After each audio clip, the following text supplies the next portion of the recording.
world of lupus and autoimmunity. I wanted to know if you guys have been hearing about the newest study that's been coming out with Stanford, that they're talking about the Epstein-Barr virus is possibly responsible for triggering lupus. You guys heard this yet? Pretty crazy. That's bananas.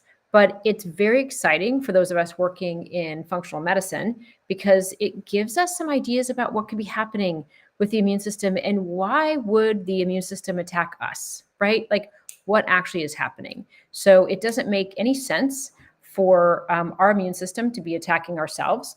And so what they found in this Stanford study is they found that the Epstein-Barr virus came in and got into the B cells, which is part of the immune system, and it actually took over. And now it's like putting out like wanted posters saying, hey, please attack my DNA. So it's like a hijacking of the immune system by the Epstein-Barr virus. So I know that I hear a lot of my patients say, listen, if I got mono and I was never the same afterwards. I got mono, I felt exhausted. I mean, how many of y'all have had mono, right? So mono triggered this lupus condition because this person was susceptible genetically to getting lupus. So we're putting puzzle pieces together with this immune system and with this lupus and with Epstein-Barr, and we're trying to figure out like who's triggering what and how can we manage this. So it's a pretty exciting study out of Stanford, and I'm happy to see it because so many of my patients have been gaslit by saying, hey, I think it's Epstein-Barr, and doctors are like poo-pooing that going, it's not Epstein-Barr, like get off of it. So many people are so excited about this because I get labs in my office all the time from patients saying, look, my Epstein-Barr titers are high. My Epstein-Barr titers are elevated after a sickness, or maybe they got high after COVID or something. And now all of a sudden, my patients are exhausted. They have a little butterfly rash potentially, and they feel terrible, and they've got positive ANA markers. Has anybody ever had this? So, I mean, I've got lots of patients who have Epstein-Barr. So 95% of the population has had Epstein-Barr. And so we've got everybody getting it, but why is it that some people it triggers lupus? So they're saying that there's some genetic predisposition for people who have sorry, somebody was just asking a question. I got distracted, but so many people are having this Epstein-Barr virus that all of a sudden it's triggering lupus. And it's like, who are those people? So most autoimmune diseases run in the female side of the family. So you want to think about talking to your mom and your grandma and your aunts and your cousins and who has lupus, right? Who has these markers? Because it can lead you toward having sort of a genetic predisposition toward having lupus. So those are my patients who have lupus now. I'm thinking of them in a different light, thinking, hey, what kind of antivirals should we be bringing on board to try to get this virus to go into remission, right? So we've got lots. And then, of course, traditional medicine is saying we should be developing an Epstein-Barr vaccine. Well, I mean, maybe, but not everybody gets this. So it's so tricky. This is a really, really interesting time though, but I'm super excited about this, this whole study that came out because it really validates my patients who know that they got a virus, know that it changed their body, and they know that it triggered their autoimmunity.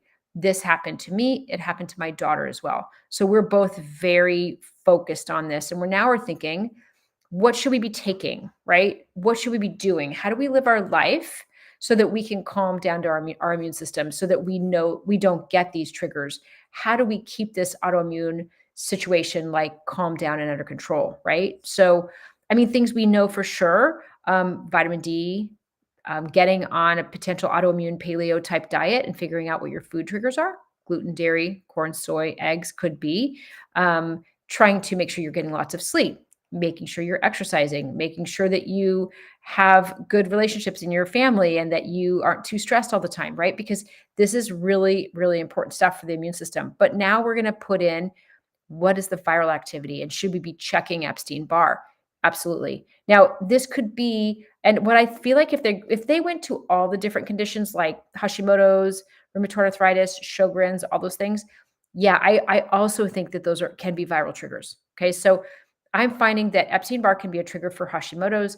H. pylori can be a trigger for Hashimoto's in your stomach. It's bacteria in your stomach that can be a big trigger. So, yeah, with the thyroid, you'd love to be normal again. Yes, absolutely. That's something that I would love for your immune system to calm down and not be attacking your thyroid if you have Hashimoto's. Now, 80% of people who have low thyroid actually have Hashimoto's. So we need to really be testing these things, right? Because we really don't know. And what I found is it's interesting. I had a conversation with the Kaiser doctor the other day because I was doing a presentation, and she said, I don't run ANA markers for lupus because it just freaks my patients out. And if they don't have, if they're negative, if they're positive, I'm not going to do anything about it. I'm thinking, oh gosh, we need to do better than this. But that's where they are. They don't have time to address it. They don't have the strategies to address it. So they don't even want to test for it. So I don't know if that's right or wrong, but it's interesting. So lots of things that you can do. I mean, you can get these tests done, right? So you have anti-cardiolipin disease and no colon, any recommendations. So any kind of autoimmune disease, doesn't matter what it is, I would like you to get on some vitamin D. I would like for you to get on some glutathione. Have you ever been on glutathione before? I'd love for you to be on an go on a AIP diet, autoimmune paleo diet. Have you ever heard of that before? Autoimmune paleo diet is kind of interesting. It's like getting off of anything that could be a potential trigger, right? Getting off of grains just for a short while, right? Get off of grains, get off of dairy, gluten, corn, soy, all these things, like nightshades, things like that, lectins. And then you do that for a couple weeks, and then you slowly bring in foods and see how you react. And if you have joint pain, you watch for the joint pain. You watch for the symptoms, right? See how it makes you feel. You make sure that you're not, if you get reintroduce something that makes you tired, might be suspicious. I am in Los Gatos, California, but I do Zoom. So anywhere you are, you can always DM me. I'm happy to kind of talk to you. So it's so hard to figure out all the stuff, right? Because we have so much that we don't know about autoimmunity. I do see kids with their parents. Yeah, I do. They're trickier. We got to figure out their diet and such. But all it is we really need to take a look at blood work. So yeah, in any time, any autoimmune condition. Okay. So we are going to look at diet. We're going to look at sleep. We're going to look at exercise. Of course, all those basics, right? We don't want to be eating junk, but we want to make sure your vitamin D is above 60. Okay. I want you to be on vitamin D, and I want you to take vitamin D 5,000 IUs, get more aggressive. Watch your blood work. If your blood work says your vitamin D is at 70 or 80, I'm happy, right? Because that's an immune system modulator. I also want you to be on glutathione. It's one of my favorite things. Love glutathione. Super helpful for calming the immune system down. Lots and lots of things. If your body's throwing clots, I would get, anytime that you're clotting, you want to think about inflammation. So you want to think about making sure your blood sugar is not too high, making sure you're eating plenty of protein. Fish oils is a really good anti-inflammatory, and a lot of people, when you go into surgery and they say you have to be off of fish oils for like 2 weeks before you get into surgery. Surgery, they want you to clot. They want you to like not bleed out, so they want you to be off of fish oils. So fish oils can be helpful. Just a thought. So, oh, you're in San Jose. Amazing. Yeah, reach out. I'm happy to see you. So glutathione, I love the Apex trisomal glutathione. That's my favorite. I also like the Quicksilver liquid glutathione. I think the Symbiotica, the CYM Symbiotica one is good. Let's see. If it's a capsule, you always want it to be called AC glutathione.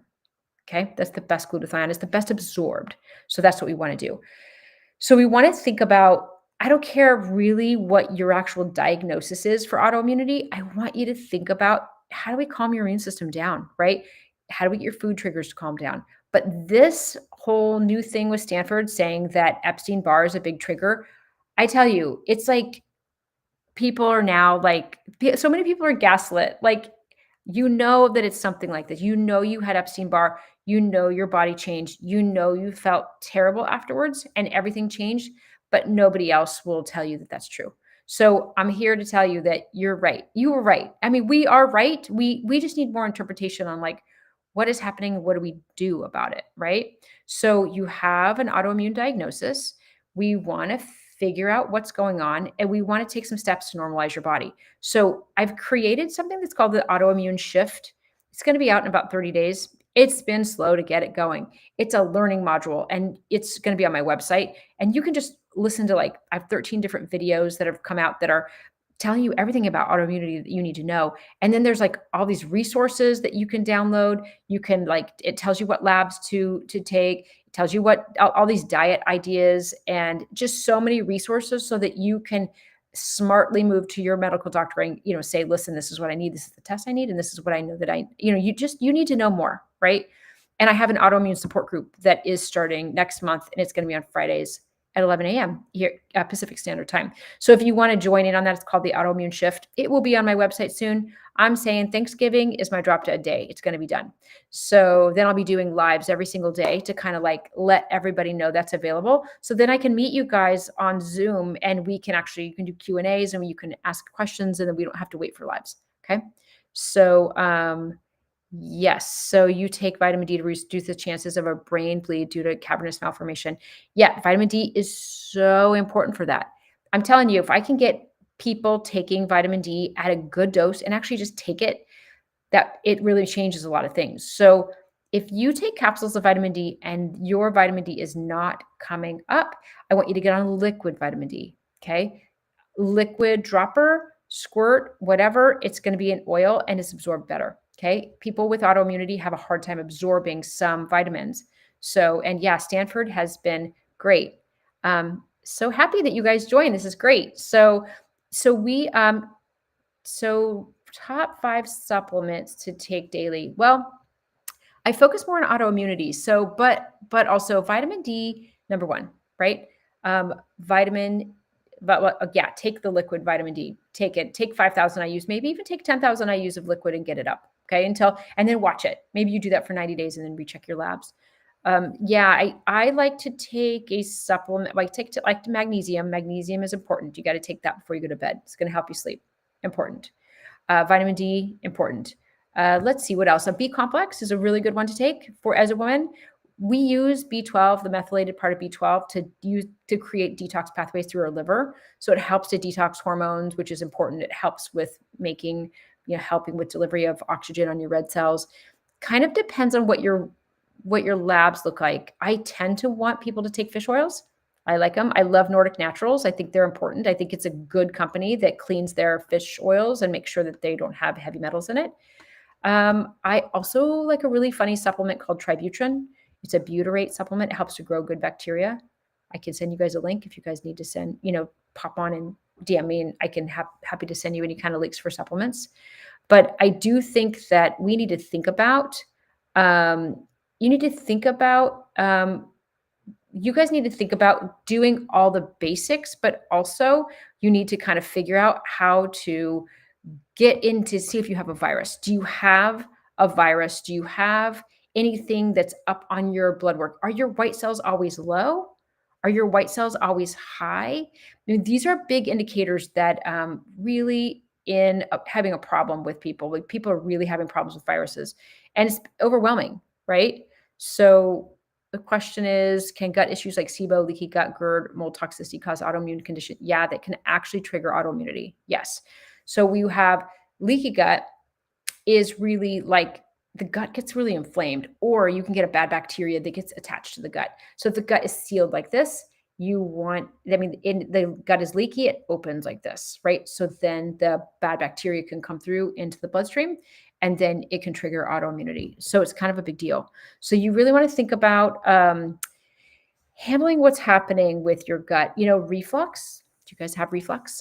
That's a big problem for people. What are you eating that's causing reflux? Is it a food or is it just generally all foods, right? If you're having a hard time digesting protein, it could be that you don't have enough acid in your stomach. If you have a hard time digesting fats, you could have a gallbladder problem. So a lot of my patients that are low in fat soluble vitamins, A, D, E, and K, that's because their gallbladder's not breaking down fats. So they're not breaking it down.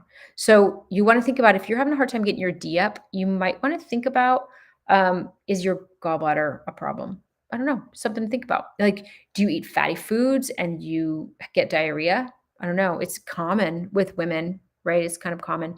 So we want to think about what's happening with our body and how to manage it, right? So I want you to look at your labs. We want to normalize your labs. We want to get you on all these supplements just to support your body. So we want to think about all that. So nuclear.ana pattern.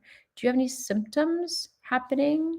Nuclear dot. Let me remind myself which one that one is. Dot ANA. Nuclear dot is really specific.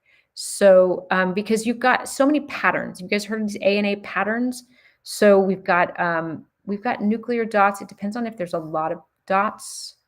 Gosh, it's so many things, right? It could be, do you have mixed connective tissue stuff? Like, do you have joint issues or elbows sore, wrist sore, shoulder sore, back sore? Do you have a dry mouth? It could be Sjogren's. It could be dry eyes. That's also Sjogren's. It could be general myositis. So yeah, nuclear dot's kind of funny. It's just very general. It's hard to know for sure. I wonder if you have any symptoms. So let's see. Oh, hi. Hi, Gwen. Gwen's the best. Lupus Chick. Follow Lupus Chick if you guys want more info on autoimmunity. She's the best. So, the blood test you can do to see vitamin levels. Well, you can find a lot of them on Quest and LabCorp. That's a good one. Sometimes I'll run it on Vibrant Labs, and sometimes I'll run it on something called NutriEval, which is Genova. But I kind of like to just run it on Quest, right? Especially if you had PPO health insurance and your insurance is going to cover your labs, we just run it on Quest. If you don't, Quest has cash labs, which are pretty inexpensive too. So that's easy to do. So somebody has type 1 diabetes. So type 1 diabetes. So yes, the immune system has attacked your pancreas, right? So that happened.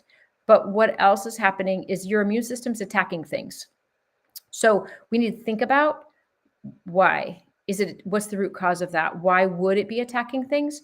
And how to get to the bottom of that so that you don't develop another autoimmune condition. And that's what I get worried about. Okay. So just because you're like, listen, I have type 1 diabetes and my pancreas got destroyed, doesn't mean that it's not like, oh, listen, I'm going to be after your salivary glands and make your mouth really dry, or your dry eyes, or I'm going to pop into rheumatoid arthritis next, or I'm going to pop into lupus. These are things that can still happen. When you have one autoimmune disease, you'll tend to try to develop another one. So we need to get after that and really figure out like what's happening with your body, right?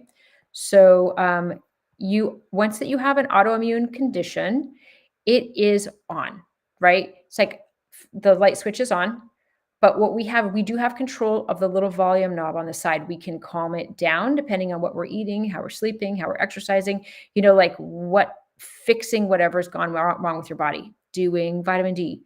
And Epstein-Barr. I don't know, Gwen, if you're listening still. Epstein-Barr, there's this big study that came out of Stanford that says that lupus has been triggered by Epstein-Barr. So we need to think about, Gwen is my patient. She's the best. And she's Lupus Chick on TikTok, so follow her. We need to think, Gwen, about supporting viruses for you. We need to think about putting you on something like maybe Chinese skullcap, or maybe knotweed, or maybe Isatis. There's all sorts of different little antivirals that are herbal that you could kind of go, let's just get on this and see if we can get your symptoms to get better. I think that's pretty cool. So EBV is 95% of people have it in the US. If you're genetically predisposed, you could develop lupus. And they're saying, wow, this could actually be the driver for lupus. Huge, huge breakthrough. I am so excited about it. It's like, thank God, medicine, catch up, let's go. We know these things. We're seeing it in practice, but we just need the studies to kind of back it up. So we've got, let's see, just got a few questions here.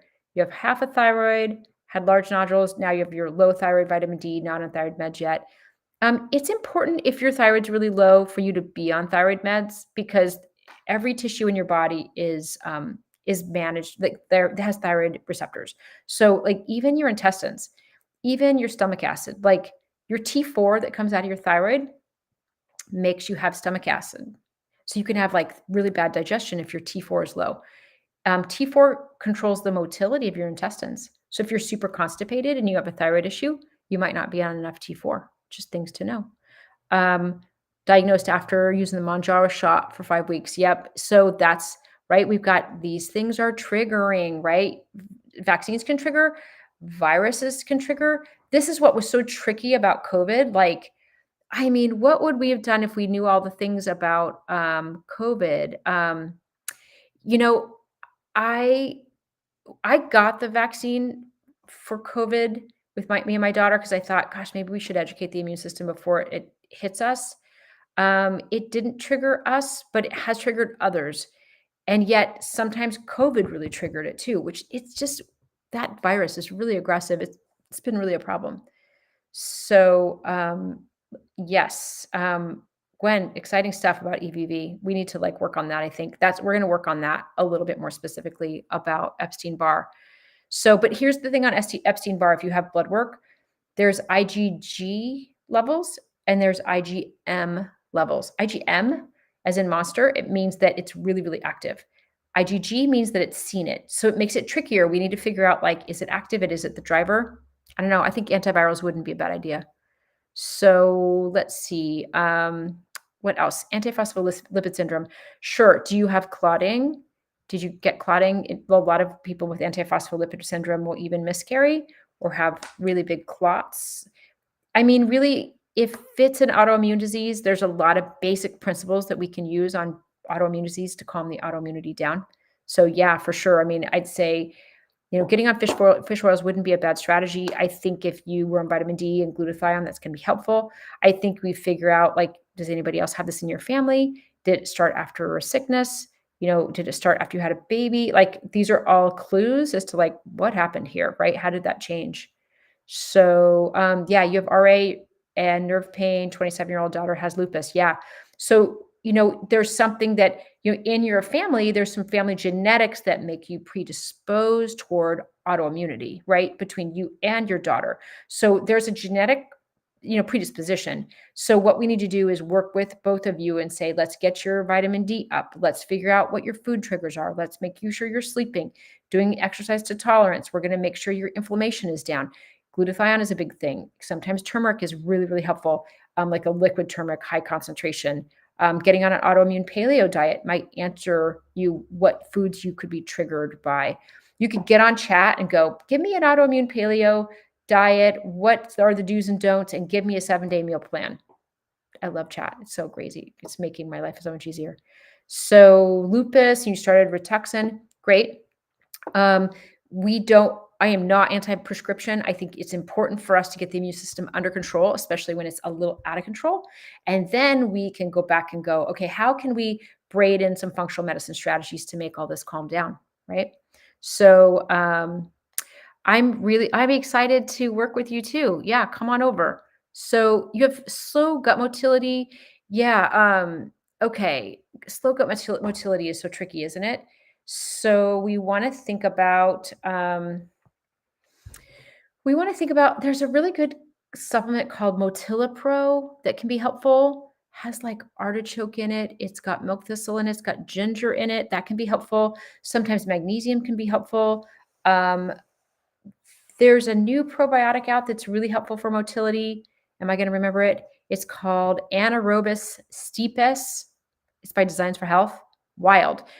I've been giving it to patients and they're like, I'm having regular poops. This is so wild. So there's some probiotics that are coming out that seem to be helpful, but you also have to figure out like, why are you constipated? Are you, if you always have slow motility, do you have overgrowth of bad bacteria? That's sometimes it, right? Sometimes you have, like, you get an infection in your gut and then it attacks, like the immune system kind of attacks the bad gut, bad bugs. And then it attacks the migrating motor complex that makes your intestines move. It's really a pain. I hate that when that happens. So, and also low thyroid can make you really constipated. Okay. So, you're positive for lupus, lost 30 pounds, ANA negative. Interesting. So your ANA went negative. Good for you. You have figured out, you moved the needle a little bit, right? So whenever you all of a sudden you go ANA negative or your autoimmune markers get remarkably better, I want you to sit down and write down, what am I eating? How am I exercising? What supplements am I taking? I want you to write a journal and go, this is what I'm doing in my life right now. So if this thing reactivates, you kind of go back to that and go, what am I missing? Did I drop out my vitamin D? Did I stop taking glutathione? I don't know. So things to think about. Oregano oil. Oregano oil is a really great antibacterial, but it's not a great antiviral. So, but if you have overgrowth of bad bacteria, it's super helpful. Let me see. I need to give you guys an idea of good antivirals for EBV. Number one, Chinese skullcap. Really, like Chinese skullcap winning over all the things. Amazing. So I have like a blend of a few of these, and I can give you guys a link if you want. There's a Chinese herbal formula that actually will put all these together. Licorice root. Now, licorice root is a very, very strong antiviral, but we have to be careful with licorice root because licorice root will increase your blood pressure if you have high blood pressure. Now, if you have low blood pressure, that's great. But just as a note, it'll also lower your potassium. So we have to be careful about that if you're really sensitive to that. So we need to think about that. Kudzu root, Kudzu. Isn't that crazy? It's like apparently kudzu, like it grows a lot in the South. I don't know. Cordyceps is really great. It's a mushroom. Isatis, which is it's a viral suppressive herb in Chinese medicine. What else? Japanese knotweed. Japanese knotweed is really high in resveratrol. It's a very good antiviral. Those are like my top 1, 2, 3, 4, 5, 6. I mean, I can get a formula that has maybe 3 or 4 in those. And if you don't have any blood pressure issues, we can include licorice root. Those are really helpful. Yes, fresh aloe vera. Yeah, here's somebody talking about intestinal movement. Good. Fresh aloe vera, mix in your beverages, eat prunes, drink some prune juices. So, so helpful. Are there vitamins for type 1 diabetes? So we're talking about your immune system is attacking something in your body. Okay. It attacked your pancreas. Okay. So what we now this is an immune system problem. Okay. It's not it is a pancreas problem because it got attacked, but it's your immune system. So why did it do that? Was there a virus in the pancreas that it attacked? I don't know. So there's a lot of thoughts around that with type 1 diabetes. It's almost always a virus, but this autoimmune stuff, it's a spectrum. Like what triggered it, right? So what we want to think about is we want to build a basic groundwork for you. We want to get you on vitamin D. I want you to get off of foods that are triggering you. Gluten and dairy are number 1 and 2. I'll just tell you that. And then I want you to be on glutathione. I want you to be sleeping. Are you sleeping? Do you need help sleeping? Right? I need you to exercise some each day. I want you to have good, positive relationships in your life. I look at your blood work. See, I look at people's blood work and I say, what's out of range? What doesn't look right? How do we fix it? That's how I treat people. We look at the symptoms, we look at the blood work, we figure out the solution for you because there's no like real recipes. I mean, I'm giving you some basic recipes, but I'll do what I can. So star anise doesn't do the same as licorice. No, it's very different. It's a different herb, but licorice root, not really licorice candy, just licorice root. So you have active EBV and it's causing so much damage. So here's what I would look at. You've got to get yourself a formula. I would get yourself a formula that at least has Chinese skullcap in it. That's a great antiviral. And there's some blends of other things. Like maybe we found something that's like Chinese skullcap and this one called Isatis. That'd be great. Plus vitamin D, amazing. That would be a great antiviral for you to take. So let's see, what else are we doing? So many things, right? And you might, if you have type 1 diabetes, you might develop another autoimmunity. Do I help with mold toxicity? You know what? Mold toxicity is pretty wild. So if you are living in a house that has mold in it, it's so hard to fix that house. Like literally, like the drywall in the walls has like dormant mold in it. And when it gets wet, the mold is already there. You're just like activating it. It's almost like a mushroom that just comes out of the wall or something, right? It's in the ground, like in the ground has mushrooms, in the walls has mold. So if you have water damage, you're going to get mold in your environment. And if you can move out of that environment, or if you can get it remediated and have HEPA filters, and then of course there's all sorts of things you could take. You could take NAC, and acetylcysteine. You can take, well, gosh, what would we take? Probably would take chlorella. You have to go carefully. You have to go slowly with mold. Mold is tricky. The number one thing is get out of the environment. Glutathione and NAC can help, but you have to go really slow. Okay. You have to you're getting it out, but you have to go slow. Hypoglycemia, you gotta eat more regularly, right? If you have hypoglycemia, I want you to think about getting one of those, the CGMs, the continuous glucose monitors on the back of your arm, because I want you to watch it. And I want to watch, because if you're dropping really low, you might also be spiking high and then dropping low.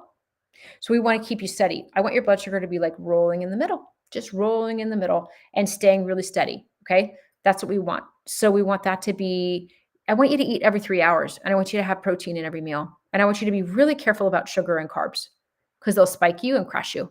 Okay. So be careful about that. Hashimoto's and arthritis. So yeah, is arthritis, I wonder if you have rheumatoid arthritis or if you just have traditional arthritis. Anyway, yeah, really Hashimoto's, we want to think about, again, autoimmune, big picture, right? What triggered it? Epstein-Barr can trigger Hashimoto's. H. pylori can trigger Hashimoto's. Some of my Hashimoto's patients, I'll do a test called a GI map, which is it's just a stool test, and you're looking for H. pylori. You're looking to see how much overgrowth is in there, how well you digest your food. Very helpful thing to figure out if you have digestive symptoms. But also you got to figure out your food, right? Sometimes with traditional arthritis, you could be sensitive to nightshades. That's going to be peppers and tomatoes, eggplant and potatoes. Sometimes get off of gluten. Maybe you can gluten and dairy. Listen, I love myself some gluten and dairy, but I can't do it anymore. I have an autoimmune marker, so I don't eat it ever. And it's just trashing people. Just get off of it for a little while and then put it back in. See how it makes you feel. That's the best test to do for food intolerances, is to remove it and then put it back in. Gwen, these people are getting away with it. All these. Gwen is laughing at me because I have so many comments that I lose track of them. Psoriasis, maybe even psoriatic arthritis. Psoriasis is autoimmune. Yeah. So, yep, we need to kind of think about all these things too. So, yeah, if you guys want a link, if you guys have EBV, or if you really want a link for an antiviral, just DM me and I'll pop on tonight. I'll just send you links. All I need is your first and last name and your email, and I'll just put it on a full script and I'll just send you a link. Okay. I'm not spamming you or anything. I'm just going to send you a link for just that supplement. Okay. Okay. Oh, your ferritin is 4. So, okay, iron coming in hot. So, difference between iron infusion and a blood transfusion. Well, okay. So, why did you get iron anemic? Were you bleeding? Do you have really heavy cycles? Do you have celiac? Are you not absorbing iron well? Are you not eating meat? These are all my questions. Did you have a bleeding event? So, if that's the case, you can get an iron infusion that's just a literal vitamin infusion that's they give you a little IV, and it looks like chocolate going in. It's dark brown. It's really weird. And then there's a blood transfusion, which would give you someone else's blood, which would give you some iron, but would also give you red cells and white cells and the whole shebang. So I'm wondering what your strategy is, and how much iron are you taking? Because you need to be on iron. And I would eat red meat like it's your job, literally. Cup of beef a few times a day, literally, unless you can't absorb it, unless you have something going on with absorbing it. Chinese skullcap plus vitamin D, that would be a winner. That'd be a winner, especially in the winter, right? When we're dealing with viruses popping around. Okay, optimal vitamin D level for those with autoimmune diseases. I need you to be above 70 to 100.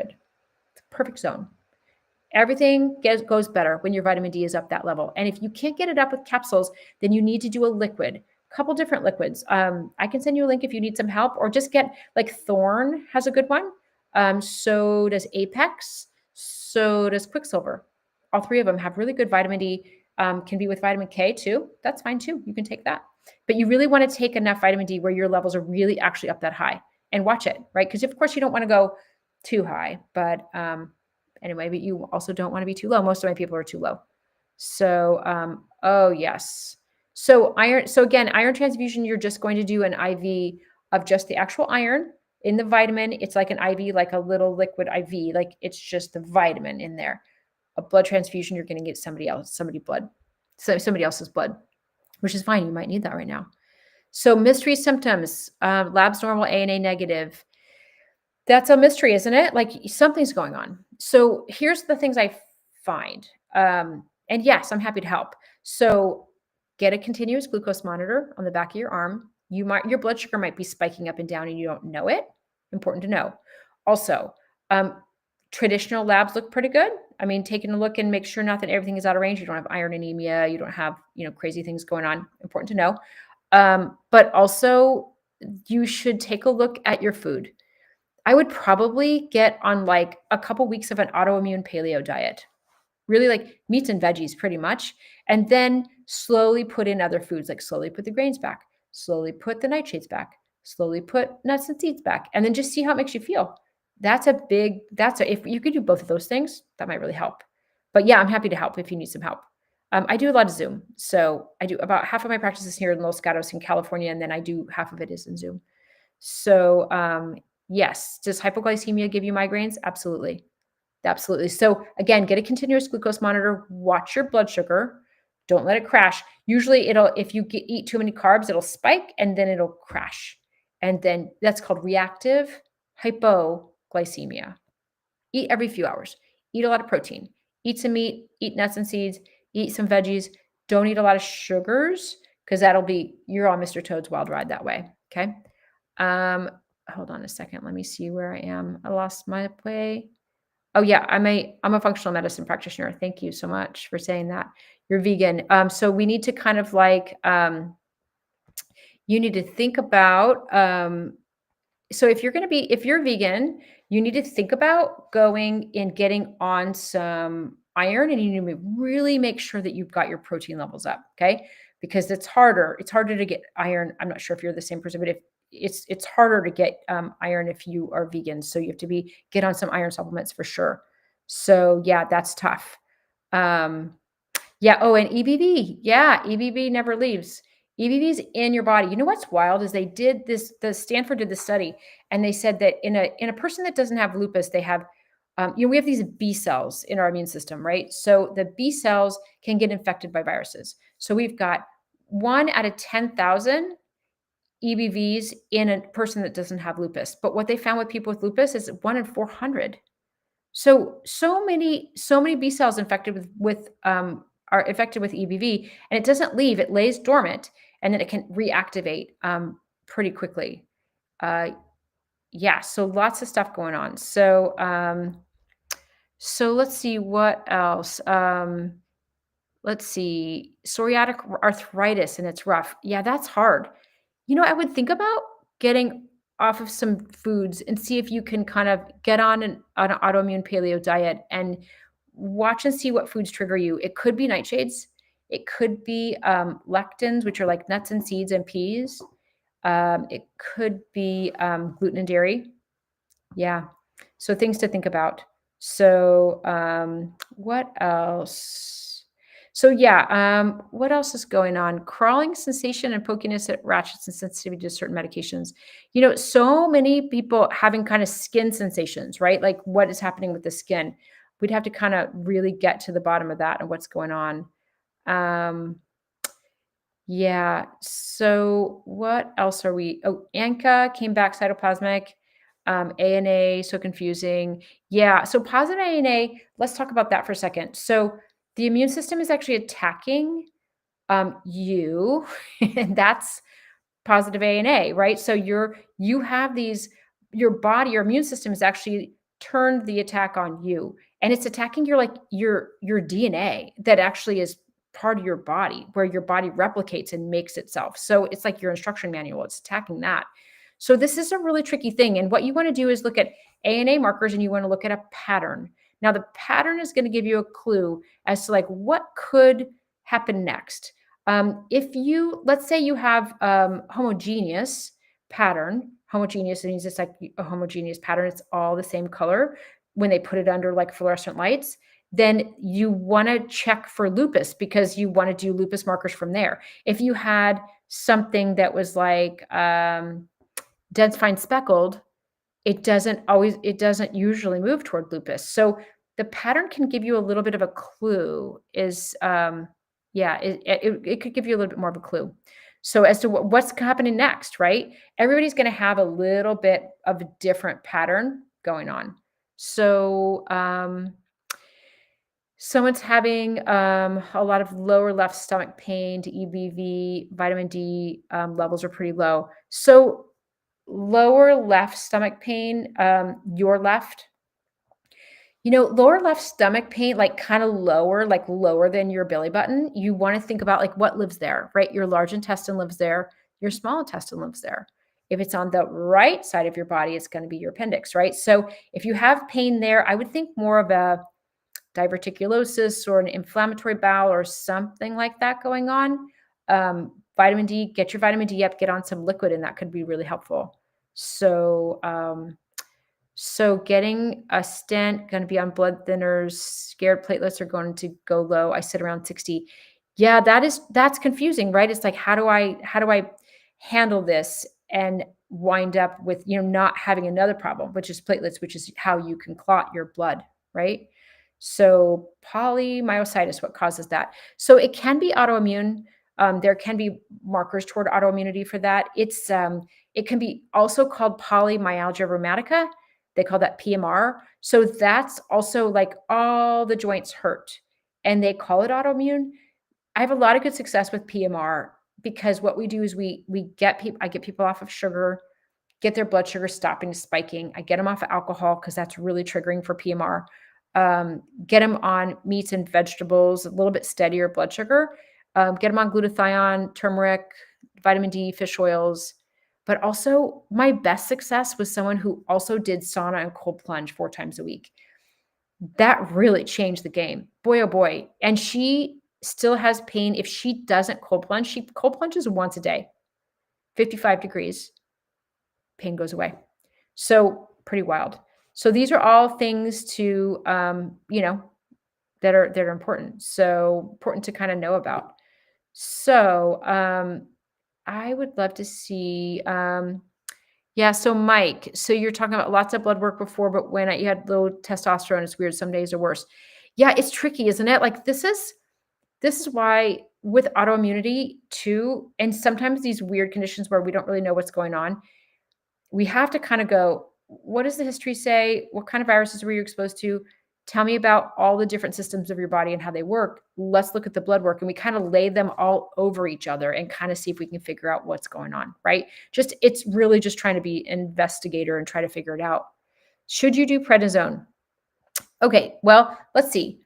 Do you have lupus? I'm sure apparently you need prednisone. If you need some prednisone because your joints are inflamed and you have lupus or you have rheumatoid arthritis, do follow what your doctor says for sure. Like definitely. I mean, that's going to be a stronger anti-inflammatory. And if you need to do it, you need to do it. Right. And then meanwhile, we can backtrack and try to figure out what else we can do to calm that inflammation down. Right. Um, Upper left quadrant pain, celiac disease. Yeah, could be your pancreas, celiac disease. What's interesting? What I find with my celiac patients that are off of gluten, sometimes they're reacting to something else too. There's some foods that look molecularly similar to gluten. And let me see if I can pull them off the top of my head. Let's see, dairy is one of them. Millet. Oh my goodness, it's not soy. Corn, millet, corn, dairy, buckwheat. Ooh, I'll have to look it up. There's a lot of other foods that are cross-react with gluten that look like gluten. They're like first cousins to gluten. There's a cool test you can do through a company called Cyrex. They have something that's called Array 4, and Array 4 tests you for all the foods that are like really similar to gluten. And I wonder if you're having another food reaction that's mimicking gluten. It might be. Rice is in that list too. So maybe you're having a reaction to like dairy or rice or millet or something like that. I don't know. That I would investigate more food reactions if you have celiac because it might be another food. And okay, now someone's having celiac and I think skin conditions. Never had any skin conditions ever. Oops, hold on. And then now you're having skin issues. Okay, so gluten. Gluten can cause one of three things. It can cause gut issues and malabsorption and swelling and inflammation, and it kills off the little cilia that you absorb food with. So that's gut. It can cause skin issues. It can cause little blisters that are super, super itchy, called dermatitis herpetiformis. It can cause eczema. Okay. It can cause psoriasis too. And the third thing it can cause is brain fog. It can cause brain issues, and you can't focus, you can't think when you eat gluten. So I mean, the trickiest people that have gluten issues are the people that get brain fog because they never think it's gluten because they're like, oh, my gut seems fine. Well, your gut's not the problem. Your brain's the problem. So think about, yeah. So think about maybe being really, really careful about gluten and maybe look for gluten cross-reactive foods.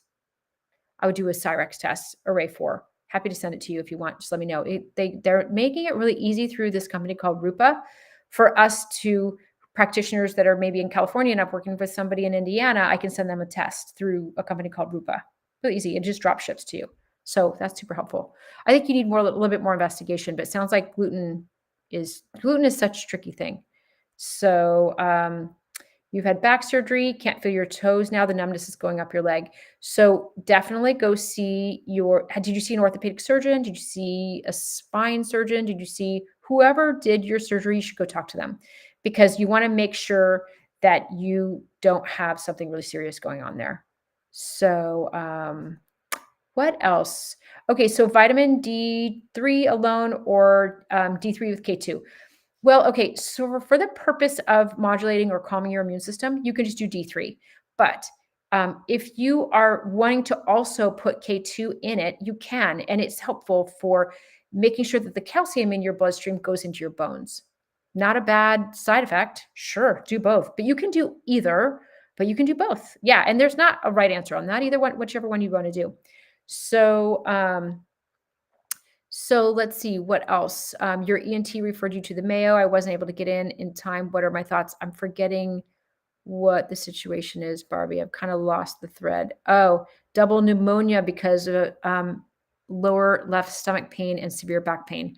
Woo, yeah, boy, man, that pneumonia is so tricky.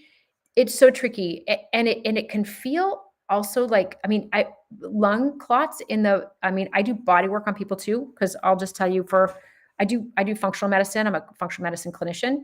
I'm also a nutritionist. I'm also a chiropractor. I do all those things. So I also work on people's bodies. So I see people's back pain and I see when they have like pneumonia and how it relates into their back and how it goes into the ribs. I see a lot of people that have like lung clots, blood clots that they think are structural in their back and they're actually lung blood clots. So yeah, dig in and see, maybe you need to go get some more checking to make sure that your pneumonia is gone, right? Because that stuff can take you out. That's pretty scary stuff. So I'm glad that you reached out, but I think, go get some support on that for sure. Muscle spasms, electrolytes, take a look at potassium, take a look at magnesium. Those are really helpful. That's where I would probably start is electrolytes. Does glutathione have any side effects? Um, glutathione, if let's say you had a whole lot of mold because you lived in a moldy house and you took a lot of glutathione, you could feel sick. Glutathione is a detox pathway in your liver. It's a sulfur pathway. It pushes that pathway. So that's something to go slow is a good thing. Also, I don't use it with people who've had cancer because we don't know for sure. The studies are not clear if glutathione's an antioxidant. It protects your body from attack. So theoretically, if we give you glutathione and your immune system, it protects a cancer cell, that would not be great. So these are things we worry about, right? I would kind of go, we kind of pause with glutathione if you have cancer. Other than that, no. Okay, RA, Epstein-Barr virus, cause of most autoimmune diseases. Okay, so what are the causes of autoimmune disease? Gosh, so many things, right? You can be genetically predisposed. This is the study I'm talking about that's come out from Stanford that said, hey, listen, I think that Epstein-Barr is triggering lupus. Yeah.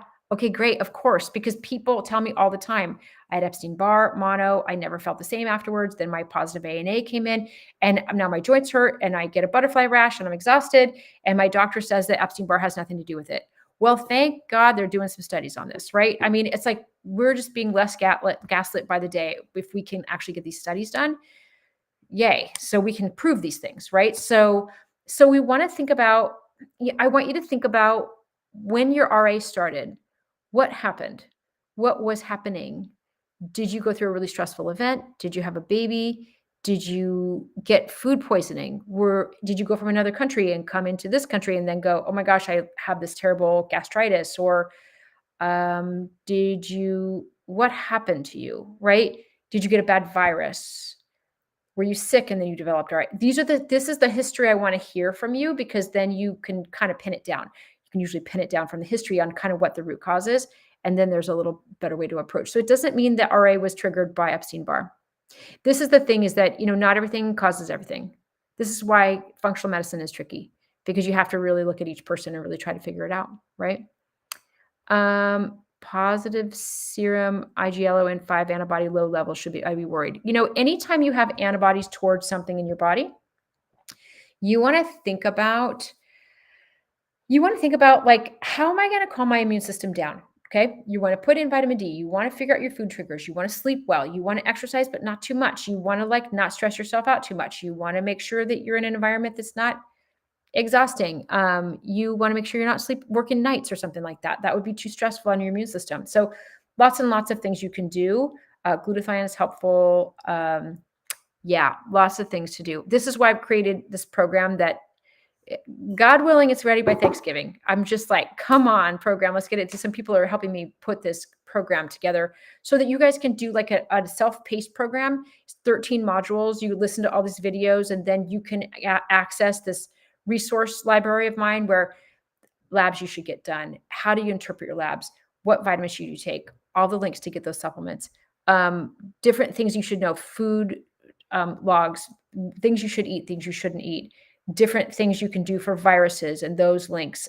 It's going to also be on Friday at 11 a.m. Pacific, and it's going to be, there's going to be an autoimmune support group. So that's going to be fun too. So then you guys can learn all the things, ask all the questions. Fun. That's going to be it's going to be a fun little members only club that we're going to have. And it's going to be really great to be able to be in a small group so that we can all ask questions and have discussions like this. Okay. So that's coming up soon. It'll be on my website. I'll be doing some 90 days of lives. So I'll be on here going, listen, it's ready. So don't you worry. Okay. Someone's having daily fevers, ulcers in your mouth, no voice, oxygen levels, are in the 80s, heart rate spikes when it's active. Gosh, that sounds very viral, doesn't it? Kind of sounds like COVID. I mean, I don't know for sure. I would have somebody run a very detailed viral panel on you. See if there's anything that's coming up. Then you got RA. Yes. Oh my goodness. Rheumatoid arthritis. It's so frustrating, isn't it? Rheumatoid arthritis is really, if you can change your food, you can often calm some of this down. So good on an autoimmune paleo diet. That might be really helpful. So yes, after your daughter had a first baby, says she got lupus, told she's 27. Yeah. So, when the immune system really is kind of steady, and then you have a baby, or you go into menopause or some dumb thing, and then it's like your immune system tanks, or it overcorrects. And the estrogen is a really interesting anti-inflammatory, and it's a very interesting immune system modulator. So some people that had it trigger during menopause, if they get back on hormones, it can help. In some people, it doesn't matter. It's already been triggered, and it's not hormone maintained. It might be hormone triggered. So we have to figure out, like, where are the levers? What can we do to calm this down, right? Because we really, really want to calm this down. Okay. So you guys, I probably should go soon. In a few minutes, I need to go make dinner, but I'll take a couple more questions, and then I gotta run. But I'm going to be, hopefully in the next few weeks, I'm going to be doing 90 days of lives. I'm just going to be on here forever. You guys are going to be sick of me. You're going to be kicking me off. So GLP-1 changed my RA life even after 5 weeks. Yes. So GLP-1 changed things. It stabilized your blood sugar, probably dropped your insulin, which drops your inflammation. So when your blood sugar spikes, your insulin goes up too, and your inflammation goes up too. And then all of that drives your immune system to like be more active than it should be. So that's something to kind of be aware of, that if you ever decide to get off your GLP-1, I want you to get like a blood sugar monitor and watch your blood sugar and make sure it just stays like steady rolling all day. Eat lots of protein and like don't spike your blood sugar. That would be really helpful. So detailed viral panel, which ones would we do? I mean, I'd say Epstein-Barr for sure. I would do all the herpes viruses. There's multiple ones like, chickenpox and shingles. All those are all herpes viruses. I would do cytomegalovirus. It's called CMV. What else would I do? I'd probably do those 3. I'd ask them to run something to see if it's active or see there's something called active or latent. Latent is like it happened, but it's not actively happening now. But if you have active things, I would ask them to run, see if you actively have it right now. Your doctor will know how to run that. It's called an IgM, is the IgM panel. So Hashimoto's diagnosis, after finding nodules and 6 years ago, felt fine, but last year got panic attacks. Holy moly, panic attacks. Panic attacks are crazy with Hashimoto's, isn't it? Because your immune system is attacking your thyroid. Your thyroid is can release a ton of thyroid hormone because it's getting broken down. And then all of a sudden you get this surge of thyroid hormone and it can make you really panicked. Also, the thyroid peroxidase that's coming off of here, it's called TPO, comes off the thyroid because it's being a little bit destroyed. It attaches to your midline cerebellum in the back of your brain, and it can make you feel dizzy, and it can make you feel anxious. Isn't that weird? So you need to be on selenium. Selenium helps to calm down the thyroid peroxidase, the TPO. So that's really, really helpful. So if you have Hashimoto's, be on 200 micrograms of selenium every day, or you can eat a couple of like those weird big Brazil nuts. That can be helpful too. I'm going to take a couple more questions, then I got a boogie.